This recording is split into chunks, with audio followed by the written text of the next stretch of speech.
Merci à tous ceux qui sont venus nous rejoindre ce soir pour cette nouvelle épisode du Zoom sur les maisons d'édition de Nouvelle-Aquitaine. Vous savez qu'il y a à peu près 225 maisons d'édition en Nouvelle-Aquitaine, ce qui est un chiffre extrêmement important.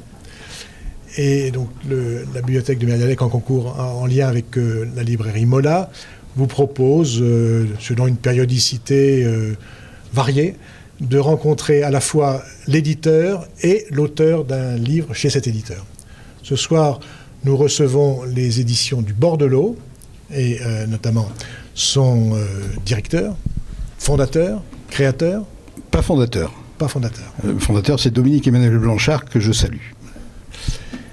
Et un des auteurs de cette maison d'édition, Gilles Savary, qui a sorti au début de l'année, au mois de janvier, un livre qui s'appelle « La ville inaccessible, essai sur une fabrique des gilets jaunes », qui nous racontera donc un petit peu la genèse de ce livre et son contenu, et réagira à nos questions et à vos questions, bien évidemment, si vous en avez. Donc dans un premier temps, si vous voulez bien, on parle un petit peu du Bordelot, cette maison d'édition, créée il y a combien de temps ? 30 ans.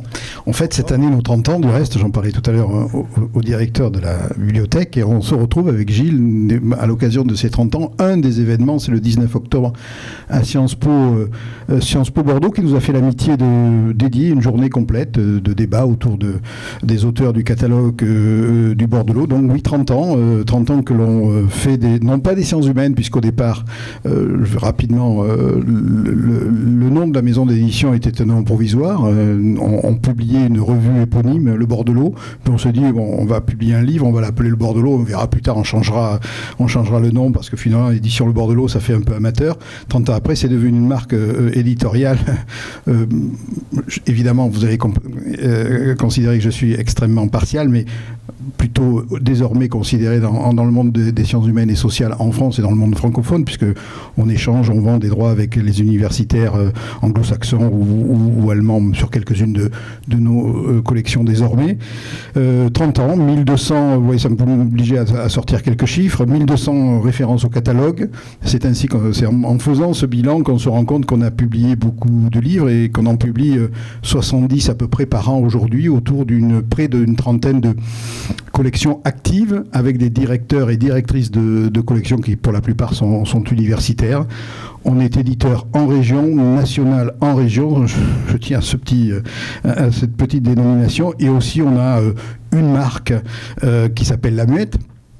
J'ai vu qu'ici, dans le fond de la bibliothèque, il y avait au moins un ouvrage sur l'encyclopédie de la chaussure qui raconte, qui dresse toute l'histoire de ce que nous portons au pied de l'Antiquité à nos jours. Donc la Muette qui fait beaucoup d'art contemporain, donc on a des bureaux à Bruxelles.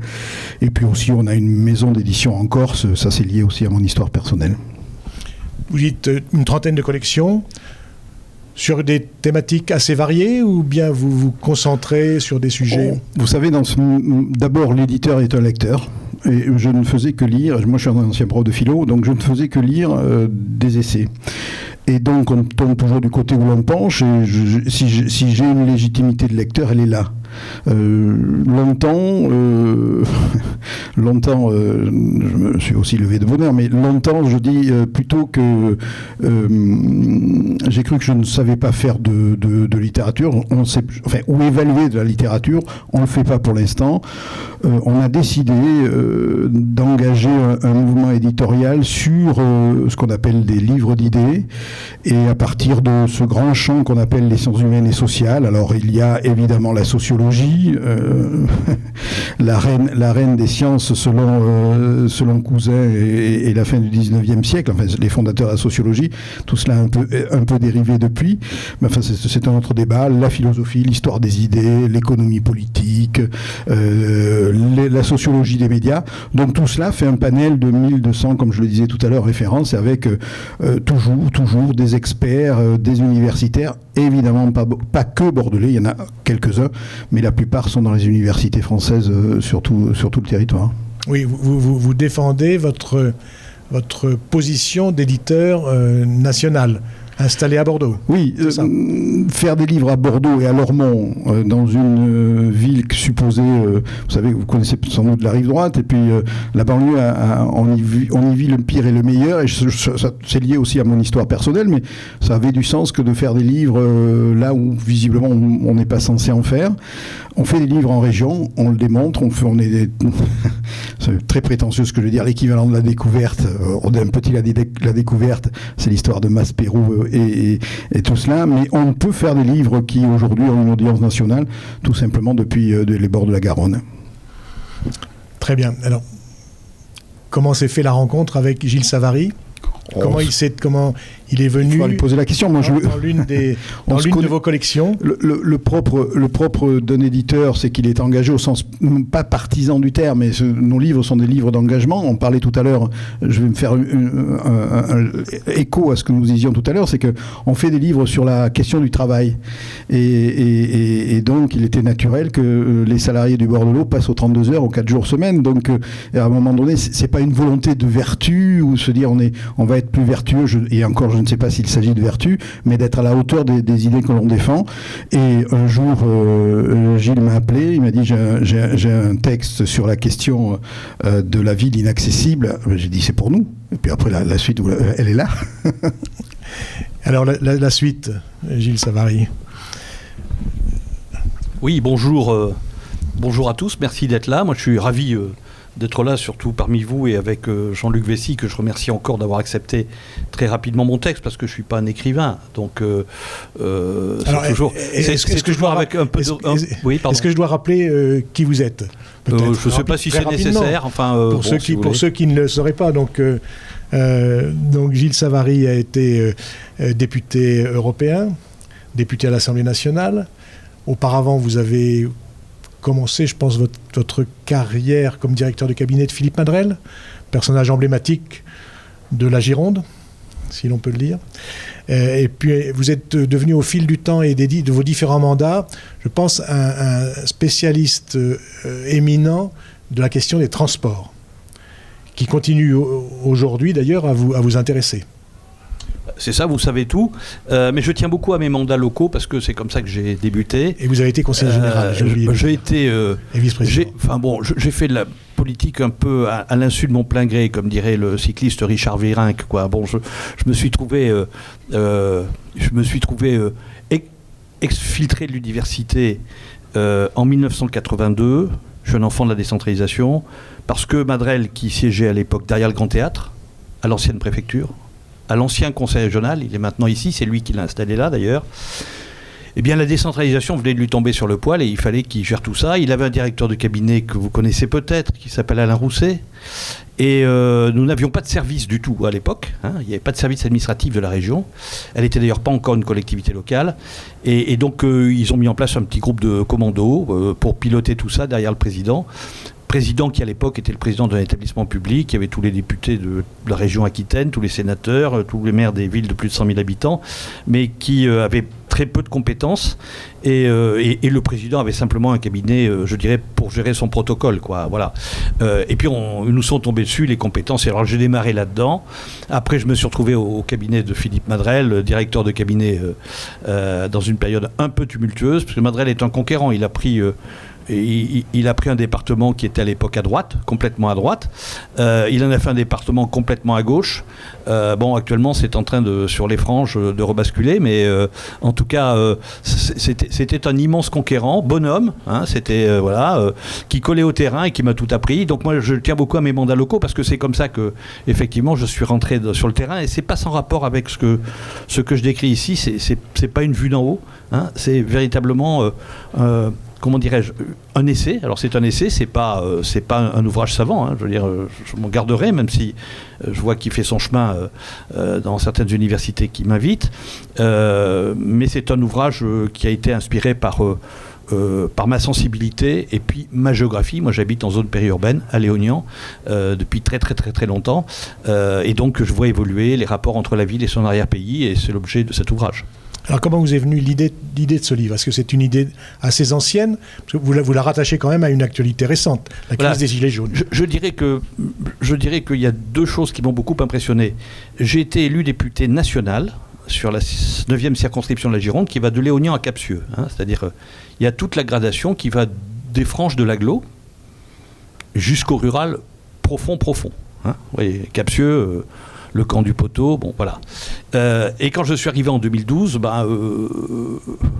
l'autoroute Langon-Bordeaux était fluide.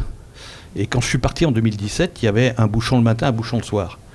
Et qui plus est, c'était un bouchon de navetteurs alternants, c'est-à-dire de gens qui ont leur emploi ici et qui résident à Langon, mais qui est payant. C'est un bouchon payant parce que vous payez l'autoroute. Et donc je me suis dit, là, il y a une énorme dégradation des choses, ça va à une vitesse folle. On n'arrive plus à circuler. Il y a des gens qui sont de plus en plus empêtrés dans cette situation. Est-ce qu'ils l'ont voulu? Est-ce qu'il y a une fatalité à tout ça? Bref, c'est l'analyse un peu de cette affaire. Et puis la deuxième chose là, qui a vraiment fait tilt, c'est qu'il y a eu la crise des Gilets jaunes. J'étais déjà plus député, j'avais été battu en 2017 par la vague macroniste. Mais j'avais repris du service dans la mairie tristement célèbre là où il y a eu les incendies l'été dernier. Et donc on avait fait une réunion avec les Gilets jaunes pour savoir ce qui se passait. Et là j'ai constaté qu'il y avait non seulement une fracture territoriale, mais une fracture sociale très profonde qui était en train de s'installer, avec des représentations assez conflictuelles, voilà. Et puis surtout une population qui avait un sentiment de relégation et de ne pas avoir de solution, c'est-à-dire de nos futurs, quoi. C'est-à-dire voilà. Donc ça a inspiré un peu mon ouvrage. J'y ai plaqué là-dessus. Vous l'avez dit tout à l'heure, le fait que je me suis longtemps spécialisé, notamment par le Parlement européen, et puis alors après par une espèce de continuité dans les questions de transport. Et donc c'est un ouvrage sur les transports, mais pas que. Mais c'est l'aménagement du territoire, les transports et une approche un peu sociologique et politique, voilà. Oui. Alors, je vous poserai une question sur la couverture. Magnifique. Qui est très belle. Je ne sais pas si vous l'avez vue tous. Il y a très nettement une photo d'une fermette ou d'une maison rurale, et puis une belle 4L jaune. Et puis, en filigrane, il y a les rames du tramway. C'est-à-dire, vous mettez en opposition, déjà, un paysage, une situation rurale, ou périurbaine, peut-être, pour reprendre votre terme, et puis une situation, un paysage typiquement urbain. Juste un mot, c'est que les couvertures sont réalisées en interne et il y a 2-3 graphistes, on est un peu multitâche au bord de l'eau puisqu'on est 8 en tout, mais c'est à la lecture du pitch, on va dire en bon français, ou la 4e de couve, que le graphiste nous a proposé celle-ci de suite, Bruno, et je crois que nous l'avons, et toi et moi, adoptée. Oui, enfin, donc je suis pour rien à la couverture, mais s'il y avait un prix Goncourt de la couverture, je pense qu'elle le mériterait. Tellement elle résume, elle illustre le propos du livre, et même son titre. Ouais. Alors, moi j'ai trouvé qu'il y avait une autre phrase qui illustrait un peu le propos du livre, mais qui nous permet de rentrer directement dans le sujet. Page 61, vous dites « L'amélioration de la qualité de vie des uns, les centraux, c'est-à-dire les urbains, s'est effectuée au prix de la détérioration de celle des autres, les périphériques. » Est-ce que là, on est bien dans la contradiction que vous soulevez? Le vif du sujet, c'est de dire que inéluctablement, les villes vont se fermer à l'automobile. Donc, c'est pas un jugement de valeur. Je ne dis pas il y a les épouvantables villes qui sont égoïstes et qui veulent plus de l'automobile. J'observe que, et ça c'est le privilège de l'âge, dans les années 80, il y avait un très grand débat, très conflictuel autour de ça, et qui a animé Bordeaux. À l'époque, dans les années 80, les grandes villes commencent à mettre en place des réseaux de transport un peu sophistiqués. Et il y en a une qui a donné le ton, c'est Nantes, avec son maire Alain Chenard, qui dit on va refaire des tramways. Il y avait une génération de tramways modernes. Et alors là, refaire des tramways, ça posait la question, mais que fait-on des voitures? Et donc vous aviez une partie de la population et des élus qui disaient c'est bien parce que les tramways vont réduire les voitures, et puis une autre partie qui était à l'époque quasi majoritaire qui disait c'est pas possible, on va tuer le commerce, on va tuer nos villes. Chaban était de cela. Chaban disait je ne remettrai jamais en place cet engin archaïque que j'ai moi-même supprimé en 1958. Alain Chenard, le maire de Nantes, n'y a pas résisté. Il a fait œuvre de pionnier. Pratiquement toutes les grandes villes ont adopté le tramway pour entraver la circulation, mais pas que, par rapport au métro. Je parle des villes de province, parce qu'à Paris, c'est une autre affaire, c'est développé depuis plus d'un siècle, pratiquement. Mais la plupart des villes ont adopté le tramway, et Alain Chenard a été battu, sèchement sanctionné par sa population, pour avoir introduit le tramway dans sa ville à l'élection d'après. Je dis qu'aujourd'hui, c'est différent. Il y a un grand consensus pour limiter l'usage de la voiture en centre-ville. Pourquoi ? Parce que cette période, où, commencer par Bordeaux, qui était quand même une ville fermée, obscure, avec une espèce de couvre-feu le soir, pour ceux qui s'en souviennent, sympathique. Mais il n'y avait pas de terrasse. Pratiquement pas, à part le Noailles. Voilà. Je veux dire, c'était une ville, bon, je ne veux pas froisser des oreilles chastes, mais c'était une ville quand même qui n'avait pas la vie aujourd'hui et le fourmillement que l'on a. C'était pas une ville où on venait passer 2 jours pour la visiter, d'Espagne ou d'Angleterre. Vous voyez, aujourd'hui, c'est une destination de visite et de week-end. Voilà. Et elle est devenue hyper touristique, et le tramway a contribué, y compris sur la rive droite, à une révolution urbaine. C'est-à-dire que la ville est devenue beaucoup plus accueillante, beaucoup plus vivable. Alain Juppé a transformé l'urbanisme en même temps. Il a eu cette intelligence, il a mis in-cité dans la ville. On a transformé des quartiers où il n'y avait pratiquement que des studios Malraux en logements familiaux qui ont attiré de la population nouvelle, pour le meilleur et pour le pire, mais qui ont attiré des populations nouvelles. La ville s'est transfigurée. Il suffit de voir des Parisiens, moi j'en fréquente puisque je travaille encore, qui disent mais c'est formidable, j'étais pas descendu depuis combien d'années. Enfin, tout le monde est amoureux de Bordeaux. Enfin, il faut le savoir. Et c'est lié très très nettement à cette révolution urbaine par le tramway, qui a permis, à la différence d'un métro, qui a aussi ses avantages, mais qui a permis une véritable révolution urbaine, et qui a permis de rénover complètement la ville, et même de réhabiliter les quartiers de la rive droite. Et je crois que ça a été aussi un très bon choix que de dire le tramway va d'emblée sur la rive droite. Et je veux dire, des villes se sont mises en mouvement avec des équipes municipales extrêmement dynamiques et ont changé complètement de configuration. Voilà. Et donc ça a été le tramway n'est pas simplement un outil de déplacement, c'est un outil de rénovation urbaine et de réhabilitation urbaine. Aujourd'hui arrivent des gens qui veulent faire du vélo, ou du moins qui ont les mobilités actives, la marche à pied, les trottinettes, pour le meilleur et pour le pire, là aussi. Mais en tout cas, il y a un nouvel usage de la ville qui, je ne dirais pas fait consensus, mais qui ne crée pas les oppositions frontales qu'on connaissait dans les années 80 encore. Donc les villes vont se fermer, mais se fermant à la voiture, elles sont devenues tellement plus agréables, elles ont attiré des populations tellement nouvelles, en général relativement aisées, qu'il y a eu une augmentation du prix du foncier, tout à fait considérable, qui concourt d'ailleurs au relatif consensus, parce que même des gens qui étaient très hostiles à ce qu'on ferme la ville ou à arriver du tramway constatent aujourd'hui que leur patrimoine s'est terriblement surenchéri. C'est vrai à Bordeaux, mais c'est vrai dans pratiquement toutes les villes de province.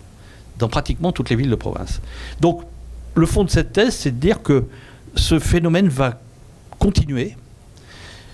Il y a une rupture générationnelle. Les jeunes générations veulent maintenant s'adonner aux mobilités actives. Ils n'ont plus, comme nous, les anciens, le culte de l'automobile.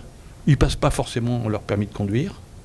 Ils sont directement connectés au monde par des tuyaux qui leur évitent d'ailleurs d'être en résonance avec leurs proches environnements. Ils ne vivent pas avec leur proche environnement, assez peu. Ils prennent le tuyau TGV pour aller à Paris, le tuyau avion pour aller à Berlin.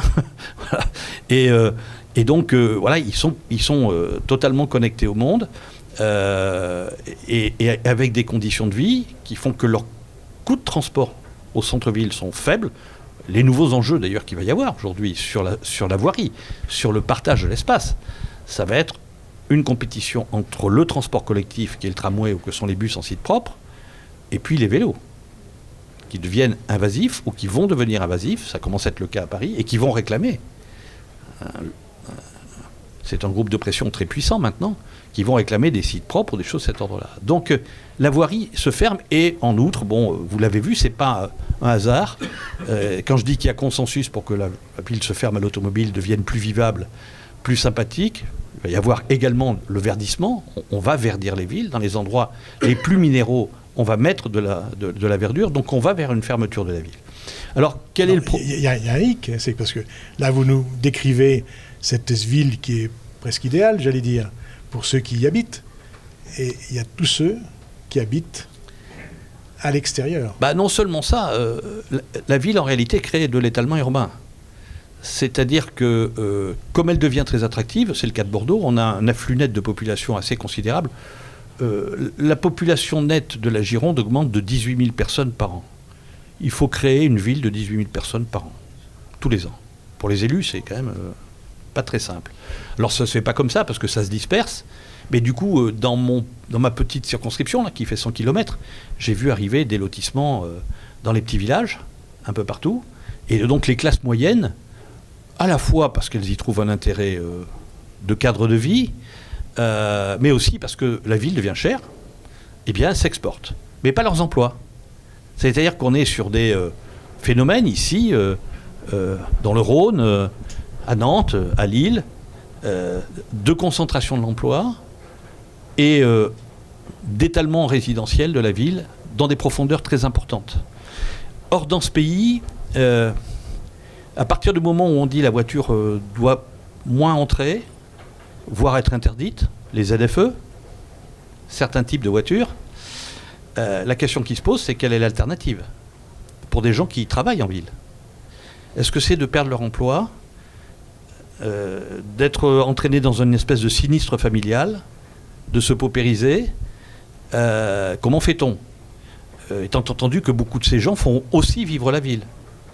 Beaucoup de ces gens viennent le matin embauchés au CHU, embauchés à la métropole pour pouvoir nettoyer la ville la nuit.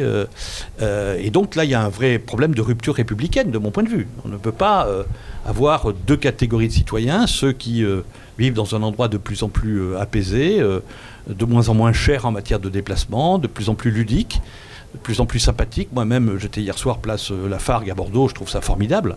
C'est des choses qu'on ne voyait pas à l'époque de Chaban. Enfin, je veux dire, tout le monde est étalé maintenant dans la rue. Les terrasses ont fleuri partout, c'est vraiment extrêmement agréable. Donc ça, je pense que c'est irréversible. Mais ce qui s'est passé dans ce pays, c'est que on a développé des offres de transport collectif dans deux registres. Dieu sait si la France est appréciée pour ses infrastructures et pour ses transports publics. Mais on a privilégié soit la longue distance, où on est peu ou prou encore des champions, les meilleures autoroutes d'Europe, des lignes aériennes qui sont venues grâce au low cost, il faut bien le dire, qui ont développé la connectivité de nos villes de province d'une façon inouïe. À une époque, il n'y avait que des Bordeaux-Paris pratiquement, des Bordeaux-Lyon, des Bordeaux-Montpellier. Maintenant, vous pouvez aller à Tanger, à Prague, que sais-je. Vous n'avez pas de long courrier, mais vous avez des moyens courriers qui sont très pénétrants, qui vont jusqu'en Turquie. Voilà, enfin, je veux dire, Bordeaux a une... et pour des gens qui travaillent aussi, aller à Londres par un low cost ou à Berlin, c'est quand même extrêmement pratique. Donc la longue distance, on est très bien équipé.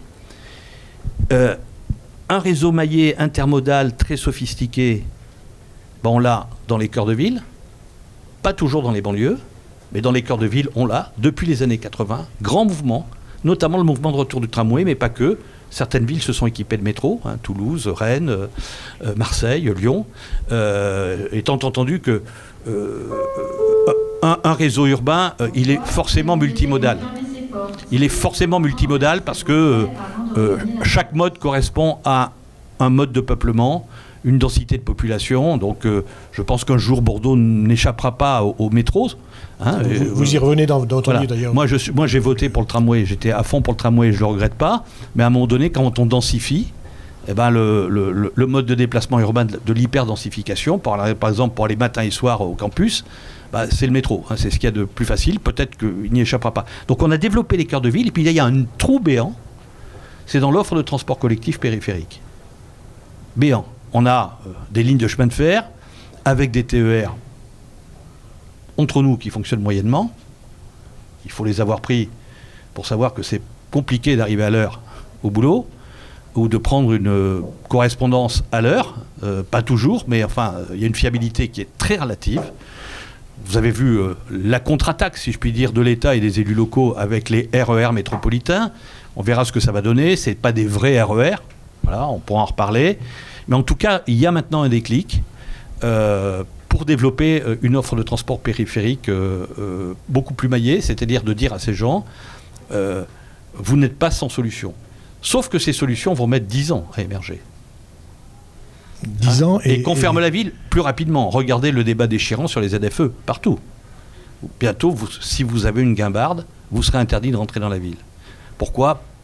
Pour la qualité de l'air. Enfin, c'est une mesure, moi, à laquelle je suis opposé parce qu'elle est uniforme en France. Qu'on habite à Brest, qui est vanté par l'océan Atlantique, ou qu'on habite à Grenoble, qui est dans une cuvette, et parce qu'elle est surtout discriminante au plan social. Voilà. Et donc, je pense qu'on aurait pu trouver, qualité de l'air est tout à fait légitime, mais des mesures qui soient plus progressives, en tout cas moins stigmatisantes. Mais des villes européennes l'ont déjà adopté. Des villes européennes l'ont déjà adopté, mais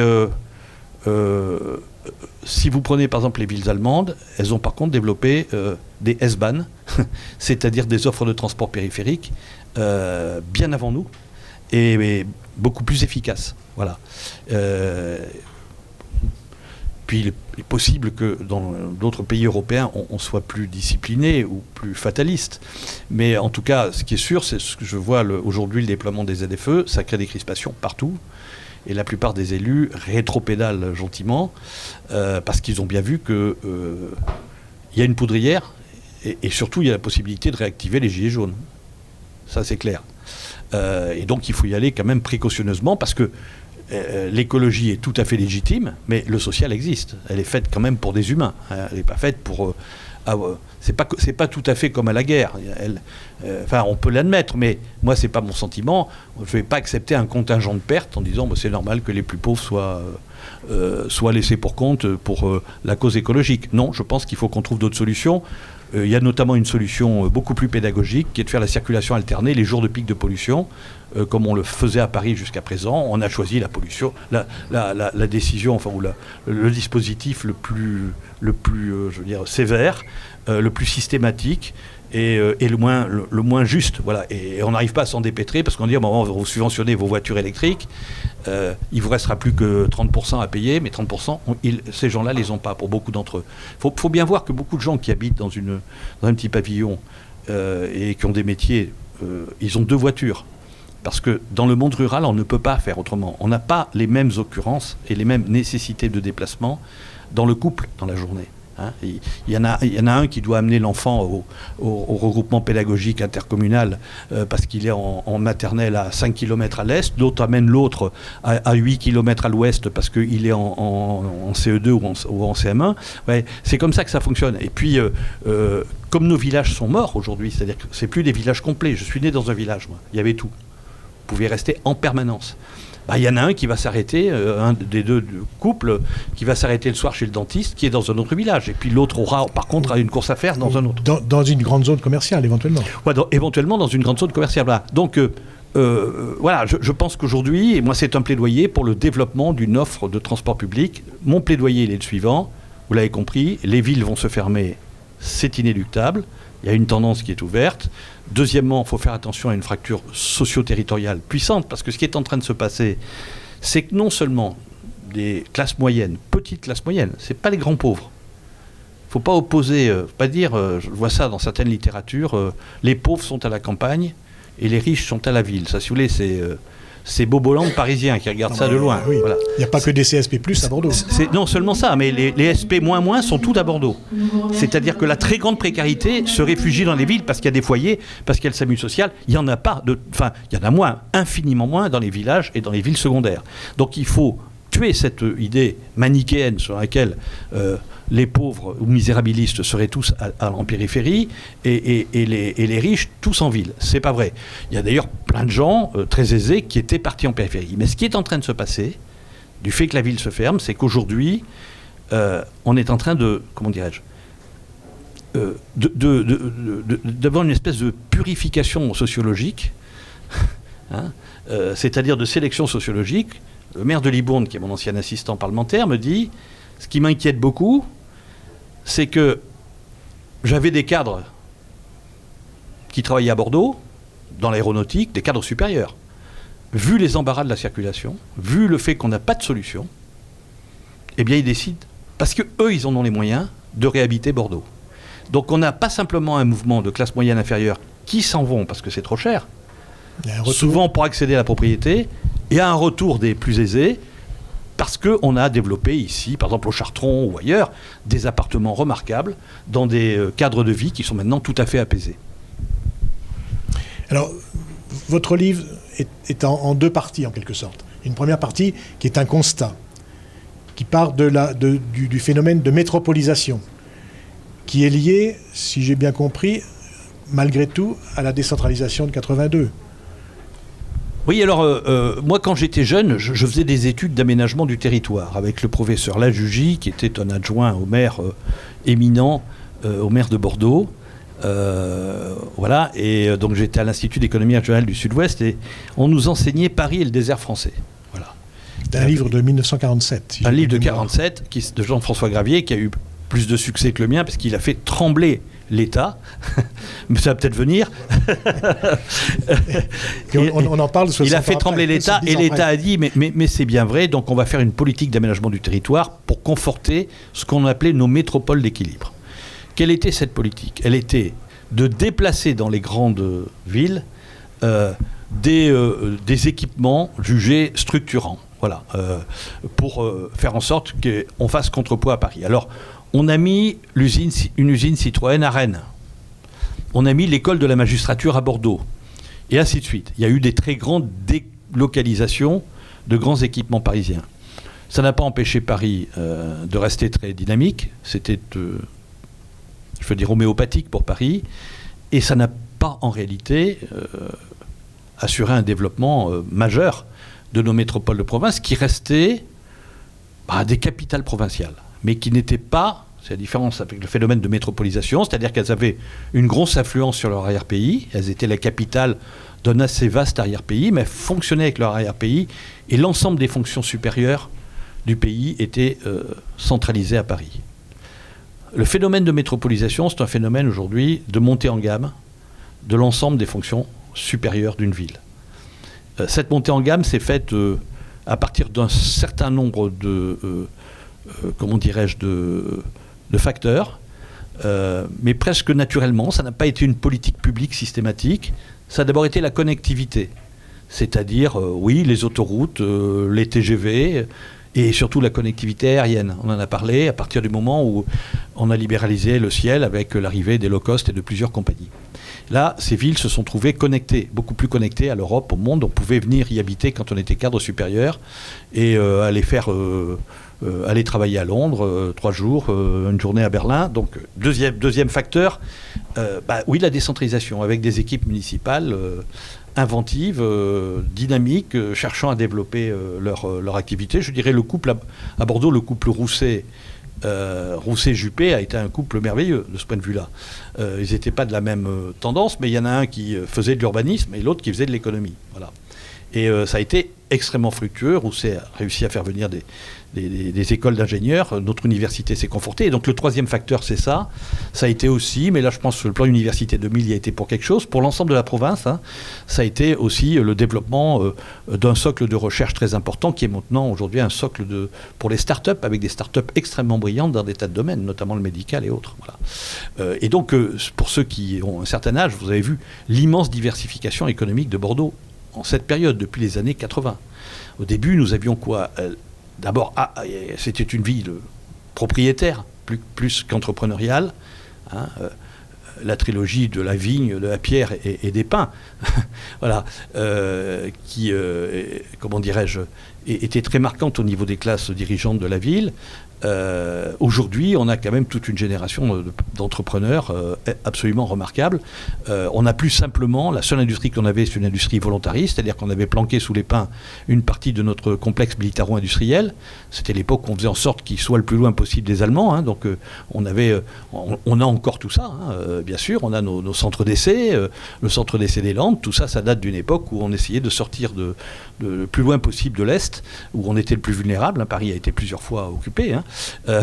Donc on essayait de sortir ces industries-là. Maintenant, il y a une diversité formidable, extraordinaire, une université puissante Il y a des centres d'excellence qui n'ont rien à envier avec le centre d'excellence parisien. Ils sont de niveau internationaux ou mondiaux, notamment en médecine aujourd'hui sur les ARN, les nouvelles techniques de lutte contre le cancer ciblé. On est parmi les meilleurs du monde, quoi. Enfin, je veux dire, à Bordeaux. Ça se sait peu, mais quand vous lisez un peu la presse nationale, vous découvrez qu'il y a à côté de chez nous des start-up. Donc il y a une énorme diversification. Vous avez vu qu'en matière culturelle, quand j'étais jeune, il n'y avait pas de théâtre ici. Il y a des théâtres, il y a plein de petits théâtres. Enfin bref, l'offre culturelle s'est considérablement développée. Elle n'atteint pas celle de Paris, mais enfin elle est quand même assez remarquable. Voilà. Au plan sportif, c'est remarquable également. On a un CHU, évidemment.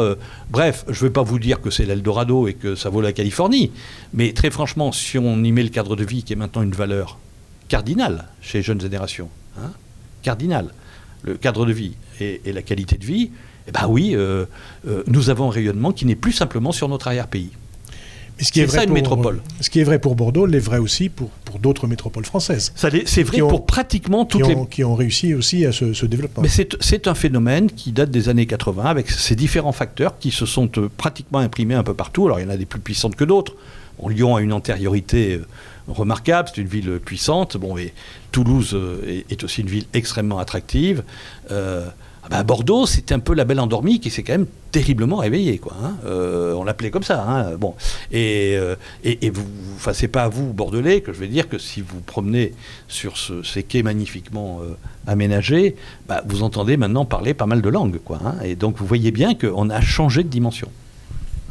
Alors, donc je disais une première partie de constat, il y a une deuxième partie qui sont vos préconisations, vos solutions, vos propositions.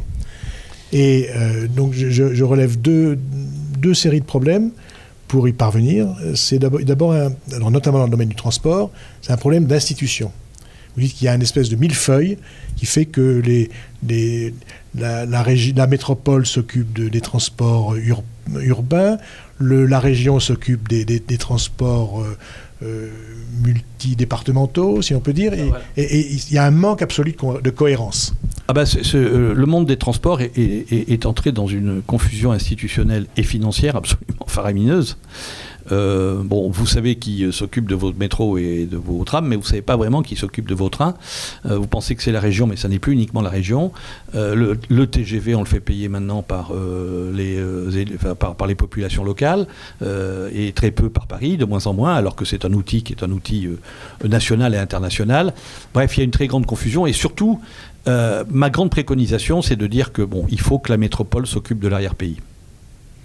La métropole, elle a développé une compétence très puissante en matière de transport. Elle sait faire des choses compliquées. Ce qu'on appelle l'intermodalité, c'est-à-dire des arrêts de bus qui vont bien, qui s'articulent bien avec le tram, éventuellement avec le train. Maintenant, vous allez voir fleurir des infrastructures pour les vélos, à la fois pour les sécuriser, pour les embarquer. On va avoir maintenant des matériels de transport qui vont embarquer les vélos, puisqu'il y a une grande révolution, c'est quand même le vélo à assistance électrique, qui fait que même si vous n'êtes pas un super athlète, vous arrivez à avoir un mode de transport qui vous permet de faire des allers-retours relativement longs dans la journée sans trop vous fatiguer, quoi, voilà, et pour lequel on vous dit, et je pense que c'est tout à fait légitime, que c'est plutôt plus sain que de rester assis dans un fauteuil. Donc c'est tout à fait bénéfique dans une ville qui a un climat relativement confortable comme le nôtre. Enfin, je veux dire, ce qu'on appelle les mobilités actives, la marche à pied. Il faut savoir que le mode de transport, évidemment, qui est le premier, c'est la marche à pied, quand même. Donc, mode de transport terrestre, quand on fait les parts modales, mais la marche à pied, le vélo, et puis un réseau très maillé de transport collectif, les métropoles ont un temps d'avance, y compris sur les régions. Elles sont beaucoup plus... elles ont un système d'information voyageurs, elles ont une billettique, elles ont développé tout ça.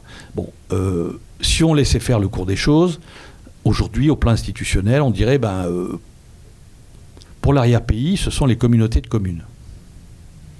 Pour des communautés de communes qui n'ont pas de service de transport, il faudrait qu'elles se payent des ingénieurs capables de négocier avec la région sur les TER, la SNCF sur les autres trains, Il y a plusieurs communautés de communes. Il doit y en avoir maintenant, je ne sais pas, peut-être 20, 25 dans la Gironde.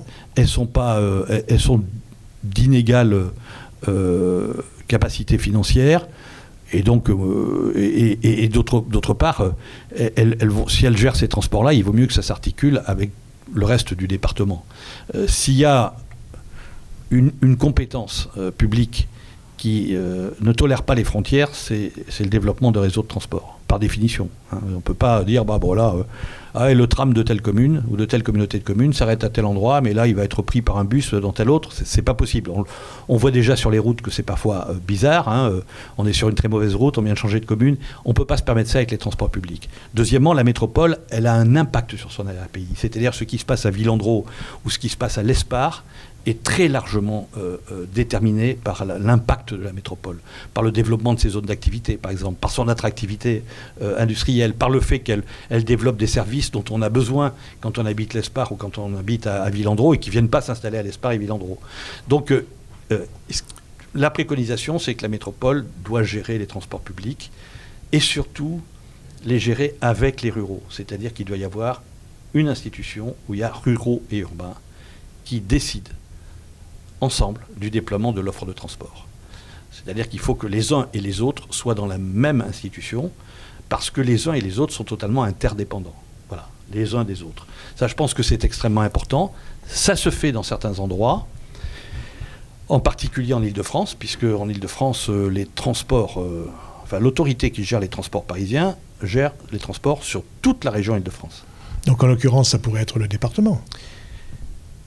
Oui, ça pourrait être le département, sauf que le département n'a pas de compétences urbaines et que donc il faudrait qu'on lui transfère les services de la métropole. Je pense qu'il vaut beaucoup mieux que la métropole, qui a des compétences d'urbanisme, qui a des compétences de logement, qui a une compétence mobilité complexe et qui touche un impôt dédié à la mobilité, qui s'appelle le versement mobilité, qui est prélevé sur les entreprises. Je pense que la métropole, elle est tout indiquée pour le péréquer avec l'extérieur, sans que le département, qui n'a aucune compétence dans ces domaines, qui sont des domaines qui déterminent les mobilités, c'est-à-dire qu'à un moment donné, quand vous n'avez pas de compétences de logement, c'est difficile de déployer une stratégie de mobilité, suivant là où vous mettez les populations. Donc je suis, moi, personnellement, pour une extension des compétences des métropoles dans les pays, au moins sur les transports, à travers ce qu'on appelle les syndicats mixtes de transport, et effectivement à l'échelle départementale, voire comme dans le Rhône, avec des têtes de pont, dans d'autres départements métropolisés. Par exemple, Bergerac, Marmande, sont quand même très impactés par ce qui se fait ici. Beaucoup de ces gens se considèrent dans la grande banlieue, vont travailler le matin dans l'agglo. Et donc je pense que c'est ça l'avenir. Par exemple, les RER métropolitains. Voilà, c'était l'exemple qu'on peut prendre. Bon, les RER métropolitains, pour développer un RER métropolitain, c'est quoi un RER métropolitain ? Bon, partout, à Paris, où il y a les seuls RER en France, et ailleurs où il y a des services périphériques de train, c'est sur un site propre. Ça ne sera pas le cas ici. C'est-à-dire qu'ils ont leur rail dédié. Ils font que ça toute la journée. Voilà. C'est très cadencé à l'heure de pointe, moins dans la journée. Mais je veux dire, c'est un service qui est fait pour les gens qui font centre-périphérie. Bon, on n'en est pas forcément là aujourd'hui. En tout cas, ce n'est pas la voie qu'on a choisie. On a choisi de diamétraliser les services ferroviaires de proximité. C'est-à-dire qu'avant, ça faisait Langon, terminus Gare Saint-Jean. On faisait Saint-Mariens, terminus Gare Saint-Jean. L'Espar, terminus Gare Saint-Jean. Libourne, terminus Gare Saint-Jean. Cachan, terminus Gare Saint-Jean. Maintenant, on va faire Libourne à Cachan toute la journée. Langon, Saint-Mariens. Et l'Espar, Bordeaux, parce qu'on va guère plus loin. Mais en tout cas, ce sont des services, vous voyez, qui vont être, pendulaires d'un bout à l'autre, à longueur de journée. C'est ça, les RER métropolitains.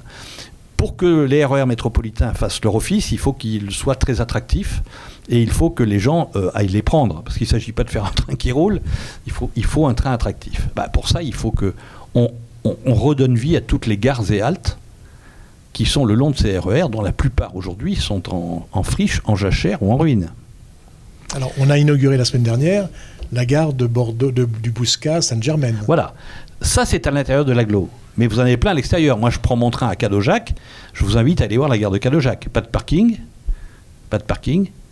pas d'éclairage l'hiver, donc femme seule s'abstenir quand même. Voilà. La gare, elle est taguée et murée. Voilà. Elle n'existe plus. Bon, il faut un truc attractif. Il faut des services, des parkings vélos, des parkings voitures, pour que l'arrière-pays vienne prendre ce formidable transport de masse qui fait son office à Paris par les RER. Vous voyez ce que je veux dire? C'est ça qu'il faut. Alors là, dès que vous sortez de la gare, parking et compagnie, là, il faut s'adresser à la communauté de communes. Voire au département, parce que le département a la voirie. Si vous voulez faire une aire de covoiturage, il faut que le département soit d'accord. Si vous voulez faire un parking vélo, il faut que la commune soit d'accord. Si vous voulez faire un parking voiture, il faut que la commune soit d'accord. Donc pour faire le RER métropolitain, aujourd'hui, c'est SNCF Réseau qui le fait, avec une part de financement de l'État, une part de financement de la métropole et une part de financement de la région. C'est la région qui devrait être compétente pour faire circuler les trains. Ce sont les communautés de communes qui sont compétentes pour l'aménagement urbain périphérique, l'accès. Et les équipements, c'est-à-dire les parkings périphériques de vélos et de voitures. Et enfin, pour les aires de covoiturage, c'est le département sur sa voirie départementale. Donc vous voyez, vous voyez à quelle vitesse on peut aller.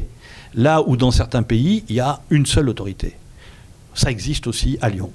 À Lyon, ils sont passés par la loi et ils nous ont demandé de leur faire un syndicat de transport qui s'appelle le Citral, qui est un des plus efficaces de France, qui couvre tout le département du Rhône et qui a 2 têtes de pont, l'une dans l'Ain et l'autre je ne sais pas où, parce que je ne connais pas parfaitement la géographie, et qui donc déploie aujourd'hui à une vitesse folle un système extrêmement maillé où ce qui se fait en périphérie est parfaitement coordonné en termes de système d'information voyageurs, en termes de tarifs, en termes de billettique, voyez, parfaitement coordonné avec ce qui se fait à l'intérieur de l'agglo. Donc vous avez quelque chose de beaucoup plus fluide et vous n'êtes pas obligé pour chaque équipement d'avoir une convention avec 4 signataires ou 5 signataires.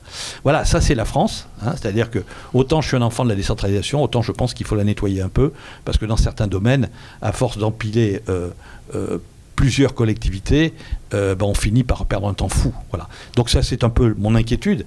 La ville se ferme vite et l'offre de transport périphérique se développe lentement. Mais ici à Bordeaux, il y a un fait nouveau. Ça, c'est une rupture un peu avec Juppé. C'est que Anziani est très soucieux de prendre en charge une partie des territoires périphériques et il fait des coopérations bilatérales dans lesquelles la métropole finance. Bon, c'est un mode un peu dégradé. Moi, je préférerais un mode institutionnel où ruraux, par exemple, où on fait un syndicat mixte avec la métropole et toutes les communautés de communes. La métropole amènerait immédiatement ses services techniques qui sont totalement et immédiatement, opérationnels, qui ont une expérience et une compétence remarquables. Elle amènerait son versement mobilité, c'est-à-dire ce qu'elle touche des entreprises et qui sont très concentrées sur la métropole. Évidemment, les ressources que peut avoir la campagne en matière de versement mobilité, c'est-à-dire la taxe que paient les entreprises pour les transports, elles sont très faibles par rapport à ce qu'il y a ici. Donc on aurait une double péréquation technique et financière permettant de prendre l'ensemble du département en charge. Et le fait que ruraux et urbains délibèrent ensemble, à mon avis, c'est extrêmement intéressant. Par exemple, à Lyon, sur les ZFE, le maire de Lyon était parti flamberge-au-vent pour faire une immense ZFE très grande. Il voulait, la claque murée. Et les élus ruraux lui ont dit, le président de la métropole, ça va pas du tout. Donc il a fait marche arrière. Et du coup, ils ont trouvé un équilibre qui est un équilibre beaucoup plus satisfaisant au plan social que si les urbains décidaient tout seuls. On peut toujours décider, c'est ce qui va se faire ici, de fermer la ville au-delà de la rocade.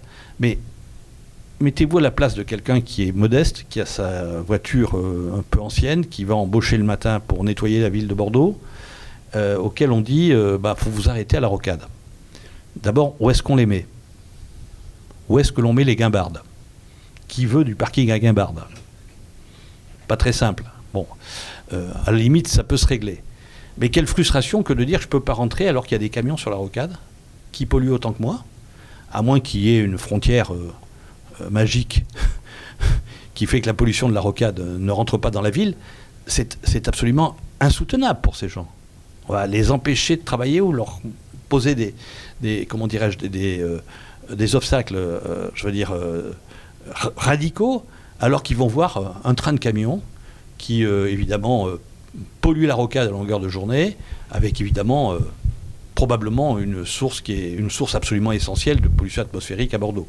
Bon, pas toujours la ville la plus polluée. C'est pour ça que je suis pour une approche beaucoup plus pédagogique, qui serait les pics de pollution. On dit aux gens, voilà, avec un système d'information, comme ça se fait dans la région parisienne, bah voilà, telle voiture ne peuvent pas venir cette semaine, telle autre, ça sera tel autre jour. On alterne, ça touche y compris les gens qui sont critère 1 et qui ont des super SUV critère 1 ou la dernière Porsche Cayenne critère 1, bah, ils resteront à l'extérieur un peu, voilà, c'est pas très grave, mais ils le feront les uns et les autres et il n'y a pas de stigmatisation sociale. Je pense qu'autrement nous sommes sur des, comment dirais-je, des phénomènes potentiellement explosifs. Je fais une incidente puisque vous avez cité l'exemple des camions. Vous préconisez quelle solution pour ce trafic? Je n'ai pas traité le grand trafic international. Vous savez, moi, ce que je pense, c'est que... Bon, ça renvoie à notre politique ferroviaire. Bon.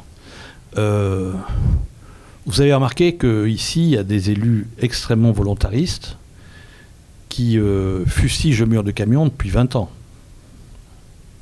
Peut-être même plus longtemps. Pardon ? Peut-être même plus longtemps. Voilà, et ils n'y arrivent pas. Ah, toujours le même mur de camion. Non seulement ils n'y arrivent pas, mais si vous faites un petit tour à Cestas, vous allez voir qu'on vient de récupérer des entreprises logistiques toutes neuves, puissantes. La Poste, Cdiscount, et vous aurez remarqué qu'elles ne s'en branchent pas ferroviaire. Mais des quais poids lourds. Bon. Donc si vous voulez, le ferroviaire étant ce qu'il est, c'est-à-dire très coûteux, c'est l'industrie lourde du transport.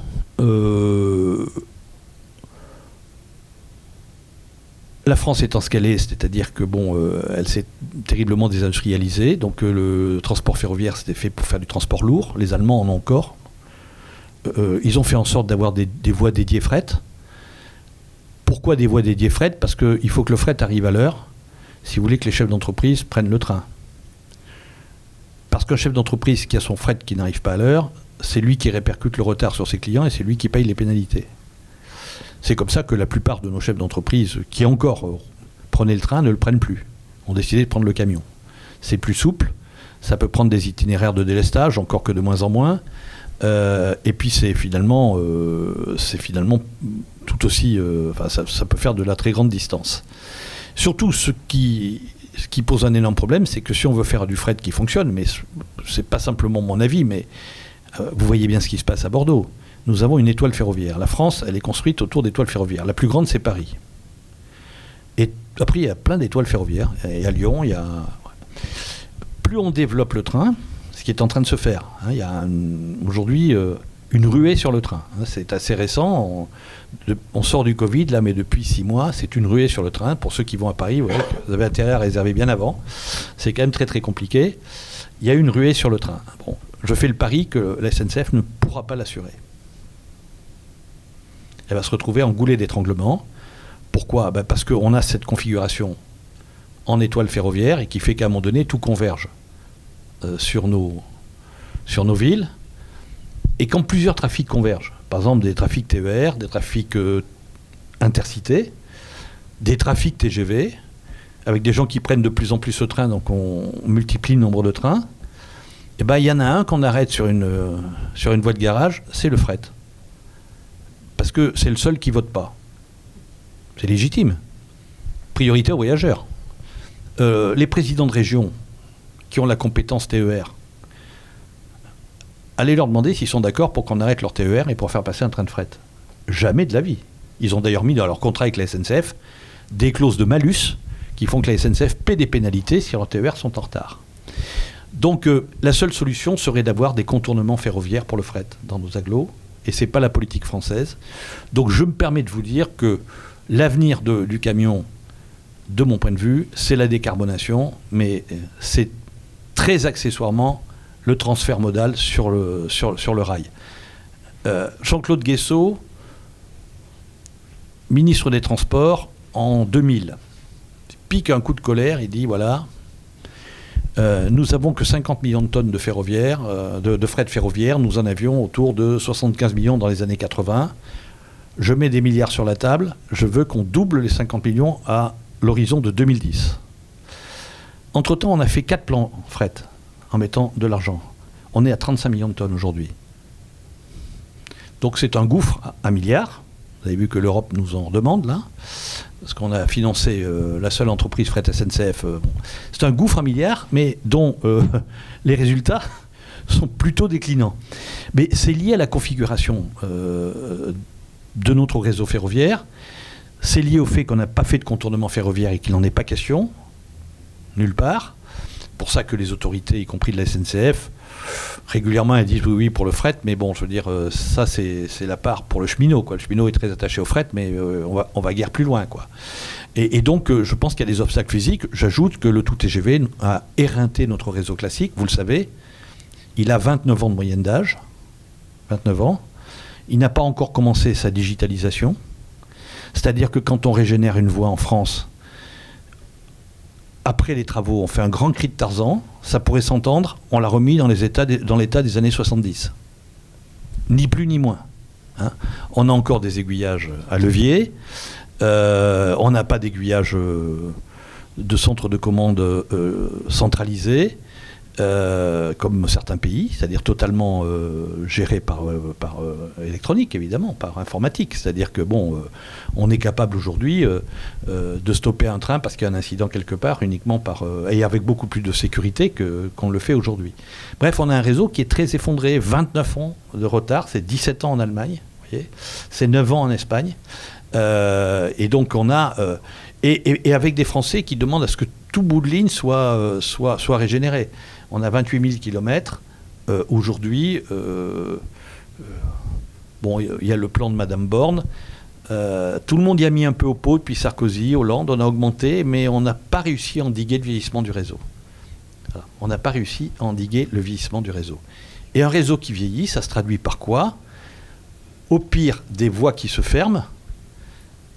Au mieux, des voies qui sont ralenties, c'est-à-dire une baisse de la qualité de service et à moindre attractivité du train. Donc il va falloir cibler aujourd'hui les investissements, très clair. Hein. C'est pour ça que je suis très favorable à ce qu'on les cible autour des métropoles, c'est-à-dire sur les RER métropolitains, parce que c'est là où il y a le plus de gens qui sont socialement concernés, qui en ont un besoin, quoi. Voilà.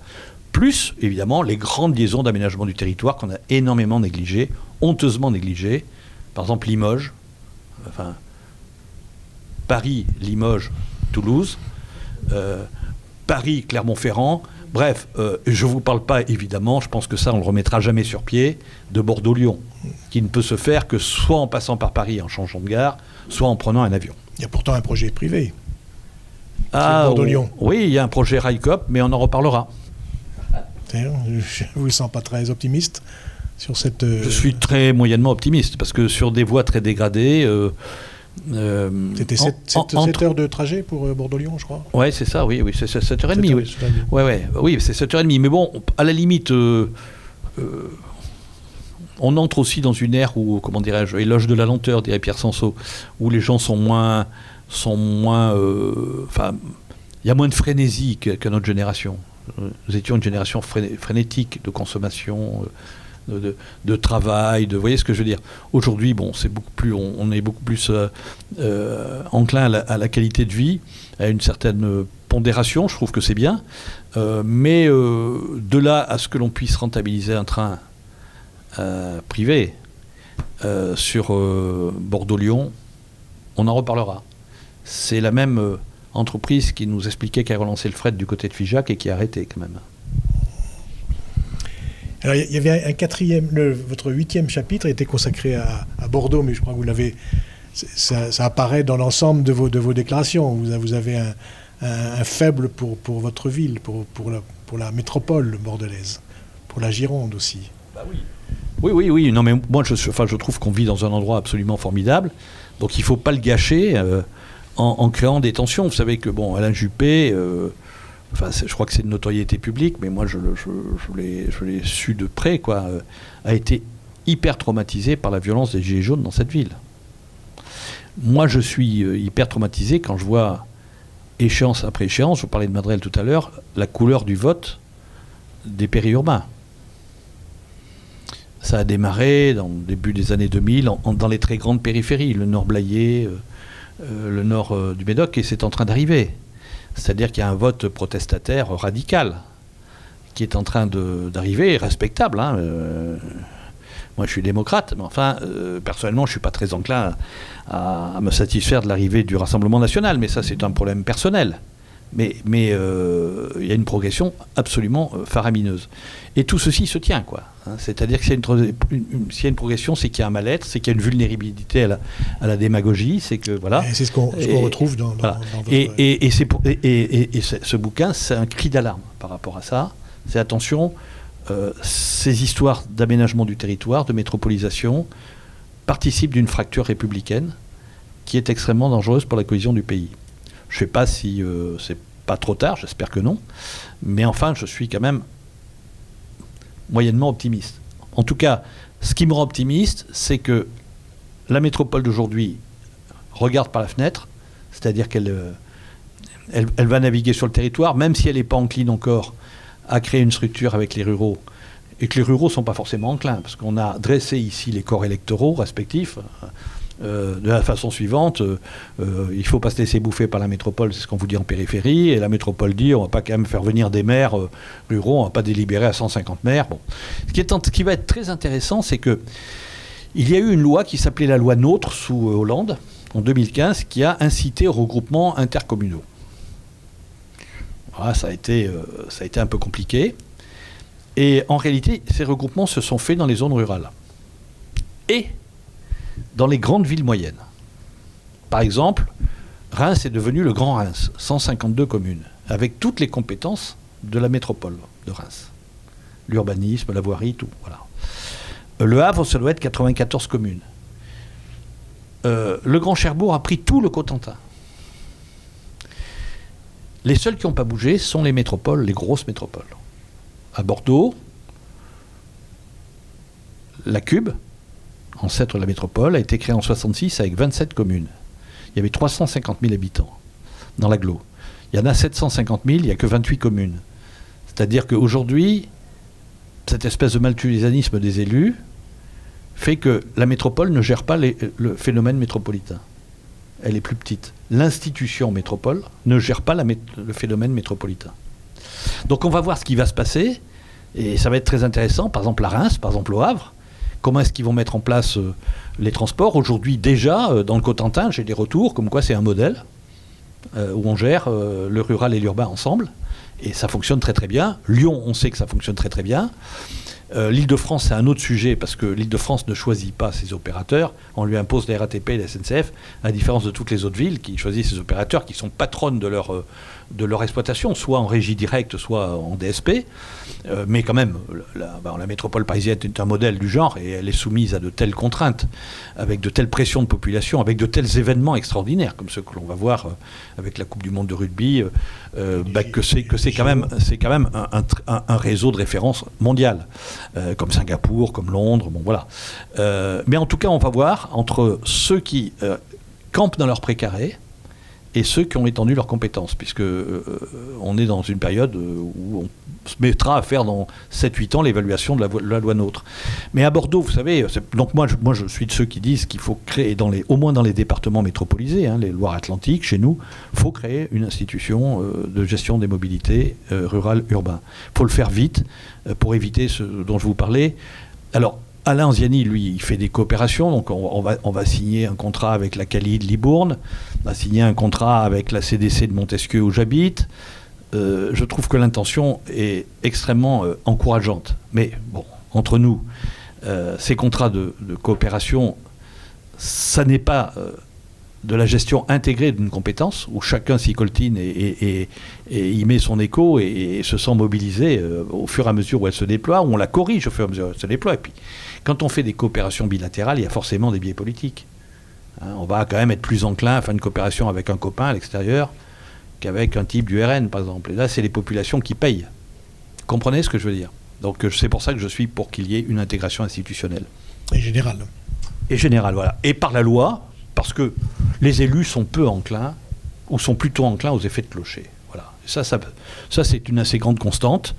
Je vous rappelle d'ailleurs que la communauté urbaine de Bordeaux n'a pas été mise en place par la volonté des 27 communes qui l'ont fondée. Elle a été créée par la loi. Une dernière question. Vous dites « Essai sur une fabrique des Gilets jaunes », c'est le sous-titre de votre livre.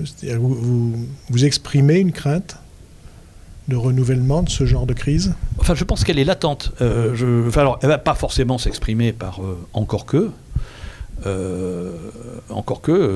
s'exprimer par le même déchaînement de violence, le même déploiement systématique dans la France entière, la même contamination. C'est une crise assez exceptionnelle d'ailleurs. C'est probablement, de toutes les crises sociales que vit la France régulièrement, l'une des plus dangereuses pour la République qu'on ait vécue. Elle était incontrôlée. Il n'y avait aucun encadrement. Rien à voir avec une manifestation syndicale. Rien à voir même avec des manifestations politiques assez puissantes de mai 68, qui étaient pilotées par des groupuscules d'extrême gauche, le Parti communiste, les syndicats. Quand les syndicats et le Parti communiste sont rentrés dans leurs usines, ça a été le début de la fin. Là, c'était des mouvements absolument impalpables. En plus, l'époque est impalpable. Vous avez vu qu'on s'affranchit de tout, de toutes les règles. On ne va pas négocier une manifestation avec la préfecture de police. C'était pas la première échauffourée. On a connu les bonnets rouges à l'époque de la mise en place de l'écotaxe. Oui, mais limité à une région. On a fait marche arrière. On a connu quelque chose d'assez identique, mais beaucoup plus groupusculaire à Bordeaux avec le CDCA dans les années 97-98, je ne sais pas si vous vous en souvenez, c'est-à-dire des groupes, alors là c'était des poujadistes, des artisans, des groupes absolument insaisissables, avec les flics qui leur coulaient après, et puis qui ne savaient plus où ils en étaient, et qui faisaient brûler des choses un peu partout, mais ça n'avait pas l'ampleur des Gilets jaunes. Et ce que je pense, c'est qu'il s'est passé quelque chose dans les Gilets jaunes, c'est-à-dire qu'avec les réseaux sociaux, un paquet de gens qui n'ont jamais la parole et qui pensent qu'ils sont, comment dirais-je, qui sont des oubliés de la République, ont trouvé une espèce de fierté et de socialisation aussi. C'est-à-dire que vous avez vu combien, avec alors sans méchanceté, mais combien ils ont eu de mal à quitter leur rond-point où ils prenaient un petit coup de rouge quand même avant midi ou le soir, ils faisaient un petit barbecue. En province, c'était absolument saisissant. Je connais des ronds-points comme ça qui étaient devenus, puis on voyait bien que c'était des gens, pour beaucoup d'entre eux, qui n'étaient pas socialisés, ou du moins qui étaient en déficit de socialisation et qui se retrouvaient avec un esprit de camaraderie formidable, sans être capable de formuler d'ailleurs une revendication cohérente. Ce qui est quand même pour les pouvoirs publics très compliqué, quoi. Voilà. Donc oui, je pense que c'est latent et je pense que c'est à mettre en correspondance avec les votes protestataires qu'on va se développer un peu partout et la radicalisation, y compris de la vie politique. Très bien, merci Gilles. Merci. Savary, si certains d'entre vous...